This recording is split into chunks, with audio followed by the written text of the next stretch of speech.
Picture this. The summer sun in medieval Europe is an unrelenting tyrant, beating down on fields, villages, and castle courtyards alike. The air shimmering above the cobblestones, the smell of dust and baking earth in every breath, and you're wearing layers of linen or wool because your tailor has never heard of polyester blends or moisture-wicking sportswear. Yet somehow, instead of collapsing in a sweaty heap and cursing the absence of air conditioners, people not only survived, but thrived in these sweltering months, crafting cooling systems so ingenious they'd make a modern architect take notes. And here's the twist: they didn't rely on magic, or ice harvested from distant mountains, or any kind of secret medieval equivalent of a Freon pump. They relied on an intimate understanding of nature's rhythms, the properties of earth, stone, air, and water, and the willingness to shape their living spaces and daily routines to cooperate with those forces rather than fight them. A cooperation so complete it turned their homes, whether vast stone castles or humble thatched cottages, into functional climate machines long before the term passive cooling existed. And I know you might imagine that nobles simply hid behind thick castle walls, sipping wine and waving away discomfort with peacock feather fans. But their comfort was earned through design choices that could fill a modern engineering textbook, starting with a decision that defied common sense for many of their contemporaries. Instead of building higher to escape the stifling air near the ground, they dug down into the earth itself, carving out cellars and semi-subterranean chambers that remained cooler by entire tens of degrees than the air above. Because soil, especially when it's many feet thick, acts as an enormous thermal battery, storing the chill of the night and releasing it slowly through the day. A principle we understand now in terms of thermal mass and heat transfer, but they knew it in their bones, just as a farmer knows when to sow or reap without consulting a weather app. And if you've ever stepped into a modern wine cellar on a blazing day, felt that wave of cool air wrap around you, and thought, I could live here, you've just had a tiny taste of what medieval lords and ladies were doing, except their underground retreats weren't just for storage. They were living spaces. In the hottest months, hosting family meals, private audiences, and even political negotiations in rooms lit by narrow windows or oil lamps. Floors paved in stone or packed clay that held the night's cool like a memory. Benches carved right into the walls so that anyone sitting down could feel that grounding. Bone-deep cold seep into them.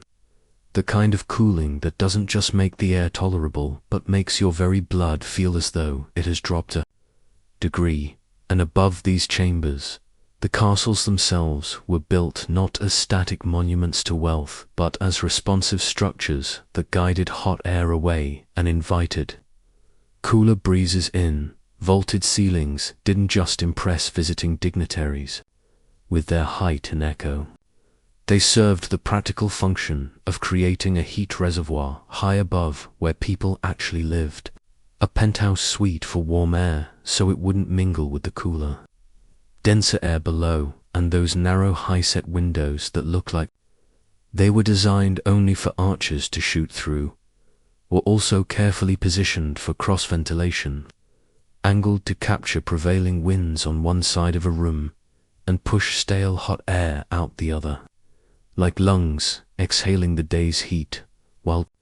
trapdoors and vent hatches were adjusted by servants who were, in effect, human thermostats, opening and closing passages in response to changing sunlight and wind, an operation as manual and precise as tuning a church organ. And then there were the towers, not just symbols of power, but vertical exhaust systems, chimneys for heat. Instead of smoke, drawing hot air upward and out in an invisible but steady stream, especially when paired with roof tiles in southern regions coated in white lime. a medieval version of reflective paint that sent sunlight bouncing away instead of soaking into the building like an oven stone. And if you're starting to realize that every architectural flourish had a hidden job, you're right. These people were designing for climate resilience centuries before the phrase existed, and it didn't stop at the walls or the roof, because they extended their cooling strategy to daily living habits in ways that would impress even the most dedicated wellness influencer today. Wiping skin with cloths dipped in rose water, mint infusions, or lavender soaks, and before you dismiss that as simple luxury, consider that these herbs were chosen with the precision of a modern pharmacologist. Rose for its cooling and aromatic qualities, lavender for its antibacterial effects in hot weather when skin infections could spread quickly, and mint for that tingling sensation that makes you feel cooler than you are, a little sensory trick that modern sports bombs still use. And these weren't just quick splashes of water to the face. These were small, portable cooling systems in ceramic vessels placed strategically throughout living quarters, so relief was always within arm's reach. The ceramic itself acting as insulation to keep the water cool longer than metal could. And they understood, perhaps from observation, perhaps just from trial and error, that certain points on the body, like the wrists, temples, and back of the neck, could cool the blood most efficiently. A biological insight centuries ahead of formal medical science, meaning they were essentially practicing targeted temperature regulation long before athletic trainers and doctors began recommending it. And in the evenings, when even the thick stone walls still held a hint of the day's heat, nobles would sometimes sleep on linen sheets, lightly dampened with cool water, not soaked to discomfort, but just enough to allow evaporation to carry away body heat during the night, a technique that sounds strange until you've tried it on a hot, still night with no fan, when suddenly that whisper of cool across your skin feels like the difference between sleepless misery and actual rest. And I can't help but marvel at how what we think of as modern climate hacks, reflective surfaces, evaporative cooling, targeted application of cool compressors, thermal mass design were all alive and well in medieval Europe, refined by trial, error, and necessity, and were only just getting started because these cooling systems didn't end at private chambers or wine cellars. They extended into courtyards, gardens, and even the surrounding landscape, each element chosen not only for beauty or prestige, but for its role in guiding, shading, or cooling the air before it ever reached a living space, making an entire castle or manor an interconnected web of passive climate control. If part 1 showed us the underground heart of medieval cooling, part 2 is about the lungs, the way nobles and master builders designed open spaces and vertical structures so their homes could actually breathe, pulling in fresh air while expelling heat, an art form that went far beyond simply opening a window, because medieval courtyards weren't just decorative gardens to impress guests with marble fountains and manicured hedges. They were deliberate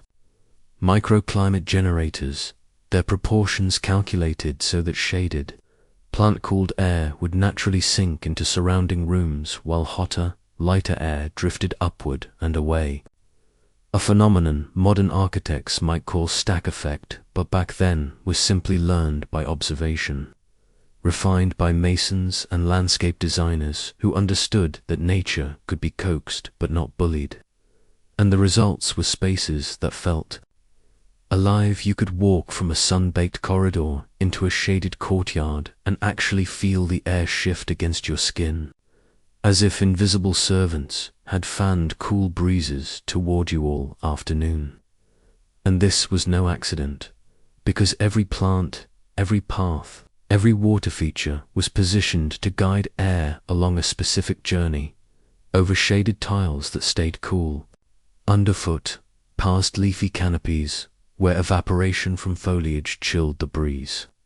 and finally through open arches or lattice screens into interior rooms where people worked,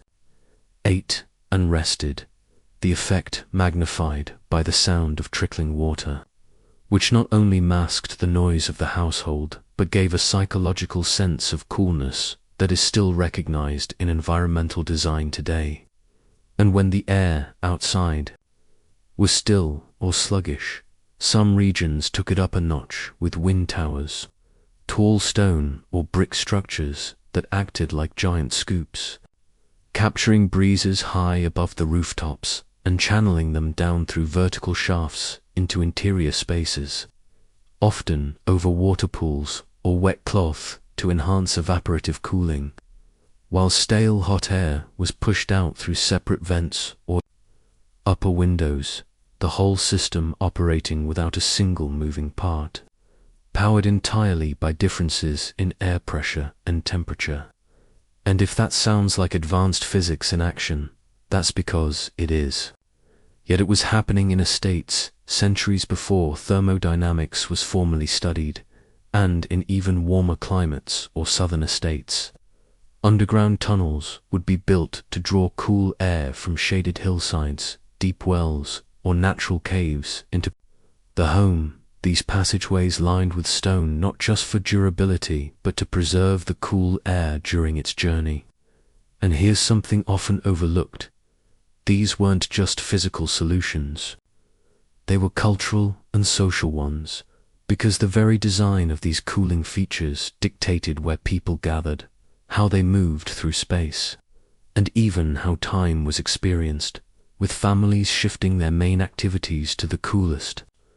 parts of the estate during the hottest hours, much like modern households gravitating to air-conditioned living rooms on summer afternoons, but with the added benefit of connection to the outdoors rather than separation from it. And these strategies weren't reserved only for aristocrats with money to burn,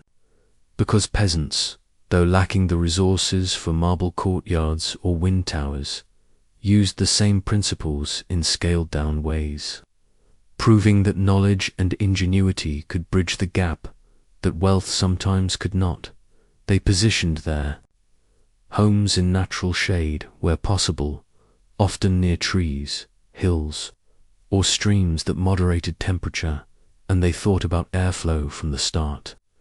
placing small, adjustable windows opposite one another to create cross-ventilation, covering them with fabric, slats, or animal hides that could be shifted through the day to balance light, air, and protection, turning the very act of opening a window into a strategic choice rather than a reflex.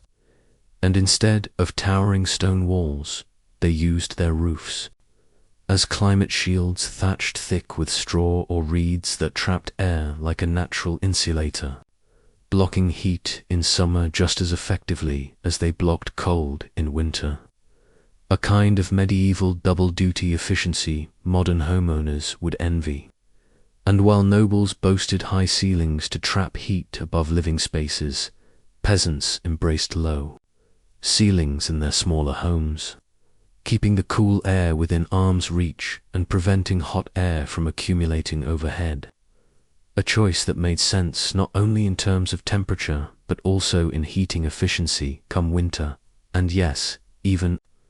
without stone floors they found ways to harness the earth's thermal mass, dirt or packed clay floors, carefully prepared for smoothness, absorbed the night's chill and released it slowly during the day, offering a surprising coolness to bare feet in the morning. And when the heat grew unbearable indoors, cooking moved outdoors to summer kitchens or shaded hearths, preventing the addition of fire heat to already warm interiors. A move that speaks to a level of environmental awareness we often underestimate in pre-industrial societies. And for the poorest households, Even a small root cellar could serve as a temporary retreat during extreme heat, a literal hole in the ground becoming a life-saving refuge, all of which paints a picture not of a medieval world passively enduring seasonal extremes, but of a society across social classes that actively designed and adapted their environments with climate in mind. A practice we have largely abandoned in favor of machines, but one we might do well to revisit in an age of energy scarcity and climate change, because when you strip away the romance of tapestries and stone keeps, what you find is a network of climate-responsive design decisions that, when combined, created homes that were as much living, breathing systems as the people within them. If the underground chambers and courtyard designs were the bones and lungs of medieval cooling, the daily rhythms of life were the heartbeat. Because climate control in the Middle Ages wasn't just about clever architecture, it was about learning to move in harmony with the sun itself, shaping work, rest, and social activity around the cycles of heat and cool so that the body never faced more stress than it had to. And this was true whether you wore a crown or worked the fields, because even the most elaborate castle ventilation couldn't shield you completely from summer's grip if you insisted on feasting at noon in a south-facing hall or riding out in heavy armor under a cloudless sky. So instead, entire communities adapted their schedules in ways that might strike a modern viewer as quaint or inefficient, but were in fact incredibly practical, with work beginning before dawn, while the air was still fresh and damp from the night, when the mist clung low over fields and courtyards and your breath hung in the air even in summer, the hours before sunrise being the prime time for heavy labor like tilling, harvesting, hauling, or even moving goods into town, because every task done in the cool was a task you didn't have to suffer through under the punishing glare of midday. And by the time the sun climbed to its peak, the medieval day had already shifted into a quieter mode, with outdoor work pausing, and people retreating to shaded rooms, cellars, or courtyards, a rhythm that feels almost Mediterranean but was, in fact, common across much of Europe long before the word siesta entered popular vocabulary. And this wasn't about laziness but efficiency. You conserved strength during the hottest part of the day, then returned to lighter or more shaded work in the late afternoon and evening when the heat eased, a system that minimized heat exhaustion and dehydration in a world without sports drinks or portable fans. And these pauses in the day were often paired with simple but effective cooling practices, like rinsing the head, feet, and neck with the coldest available water, often drawn from wells or springs, not as a full bath but as a targeted temperature drop, which modern sports science now recognizes as one of the fastest ways to reduce core body heat. And here's where the personal side of medieval cooling gets fascinating. Both nobles and peasants understood that clothing wasn't just about modesty or fashion, it was a primary tool for regulating heat. So during warm months, linen and hemp replaced heavy wool,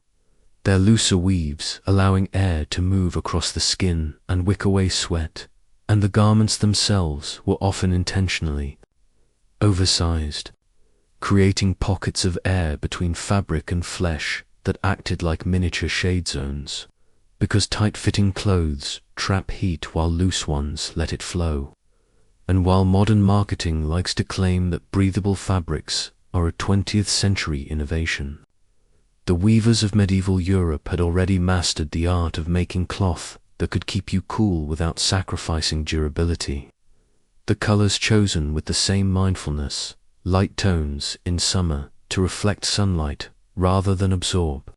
it, the undyed beige or pale cream of raw linen, not only cheaper but far more comfortable under the sun than rich, heat-absorbing dyes, which were saved for cooler seasons or special occasions. and head coverings were equally essential,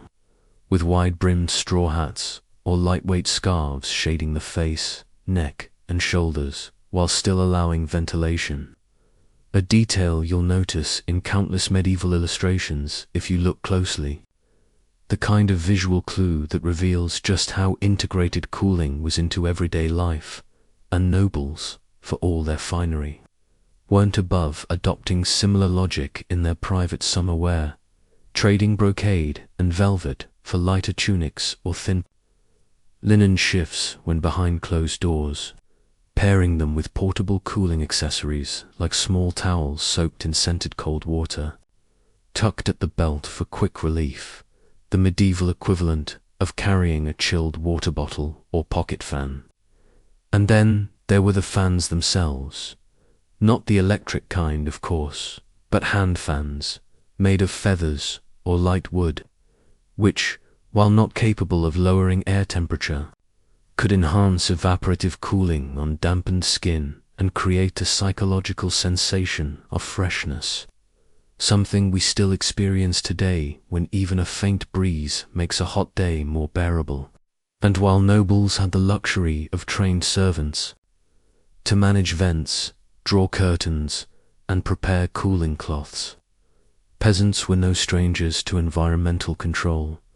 They simply managed it, with fewer tools and more direct connection to their surroundings, relying on shaded workspaces, breaks under trees, and a deep awareness of where the breeze usually came from at certain hours, orienting rest areas and workbenches accordingly. And perhaps the most telling detail of all is how this daily climate choreography blurred the line between comfort and survival, because heat stroke and dehydration could be just as deadly as winter frost. And the medieval response wasn't to fight the sun head-on, but to adjust life's tempo so that every hour, every movement, and every piece of clothing worked toward keeping the body in balance. A lesson we've largely forgotten in an age where we expect technology to adapt to us rather than the other way around. And if you imagine the medieval day as a sequence of cool bursts, the dawn work, the mid-morning rinse, the shaded midday rest, the late afternoon return, you start to see it less as a hardship and more as a form of seasonal wisdom. A rhythm tuned not by the clock, but by the body's natural conversation with heat and air. A conversation that, in its quiet way, kept people alive and functioning without a single watt of electrical power. If the private courtyards and daily rituals kept individuals cool, the next layer of medieval climate mastery was communal and environmental design, where villages, estates, and even single households looked beyond the walls of their buildings and began treating the landscape itself as part of the cooling system. And here's where the long-term thinking of the medieval mind really shows, because while adjusting a window or soaking a cloth could bring immediate relief, planting a tree in the right place was an investment that might not reach its full benefit for 20 or 30 years. A gesture aimed not just at one's own comfort, but at the well-being of children and grandchildren. And this was more than just scattering saplings around for decoration. It was a deliberate act of environmental engineering, with tree placement chosen for its effect on sun and shade through the seasons, so that deciduous trees, those that shed their leaves in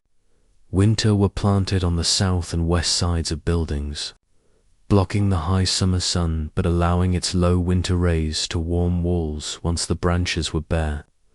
while evergreens were used as windbreaks where cold winds were the greater threat. And in summer, a mature tree could drop the temperature beneath its canopy by several degrees, not only by casting shade but by releasing moisture through transpiration, a process that literally cools the air around the leaves. And if you think this sounds like the sort of green infrastructure city planners are just now embracing, you're right, except medieval people were doing it without a municipal budget or an environmental impact report. And the logic extended beyond individual houses to public spaces, village squares, marketplaces, and gathering areas were often sited under the shelter of large, long-lived trees, their shade serving as the community's natural roof, a cooling resource shared by everyone from merchants to children to elders. And these living shelters were treated as valuable infrastructure, protected and maintained as carefully as any well or bridge, because their absence could mean a blistering, empty square instead of a thriving hub. And then there were the vertical gardens of the time, ivy or grapevines trained up the sides of buildings, creating a living skin of greenery that shielded walls from direct sunlight, kept interior spaces cooler, and in the case of grapes, produced fruit for food and wine, making beauty, function, and utility all grow from the same root. And these vines did more than block heat. They created a thin air gap between foliage and stone that acted as insulation, slowing the transfer of warmth into the building, the same principle behind modern green walls. And in high summer, shaded archways or vine tunnels were constructed in gardens or near work areas, forming cool, dappled passageways where people could escape the glare for a moment. And I find it remarkable how even small-scale, low-tech interventions could have such a profound effect. A simple trellis covered in climbing beans or roses could create a microclimate 10 degrees cooler than the open yard beside it, enough to change where people chose to sit, eat, or even hold meetings. And it didn't stop at plants. Earthworks like shallow trenches or low ditches were dug near homes to guide the movement of air, channeling cool night breezes toward living spaces and away from areas heated by the sun during the day. A kind of landscape choreography that used topography to assist in temperature control. And in wet weather, these same channels doubled as drainage, proving that in medieval design, nothing served a single purpose if it could be made to serve two. And even something as ordinary as a hay bale or firewood stack could be pressed into service as a cooling tool, placed strategically to block the sun from striking an exterior wall during the hottest part of the day, while also keeping fuel close at hand for cooking or heating when the seasons turned. And these arrangements reveal a mindset in which every object, plant, and structure on a property was seen not just for its primary use, but for its potential role in the larger climate system. And when all these elements, the trees, the vines, the trenches, the barriers, worked together, the effect was a property-wide cooling engine, one that cost no coin to run and grew more effective with each passing year. Which is perhaps the most astonishing part. This wasn't short-term comfort. It was generational climate control, with benefits compounding over decades as trees matured, vines thickened, and shaded areas expanded, meaning that the people planting today might never enjoy the full shade they were creating but knew their descendants would. And in that sense, medieval cooling strategies were as much about legacy as they were about survival.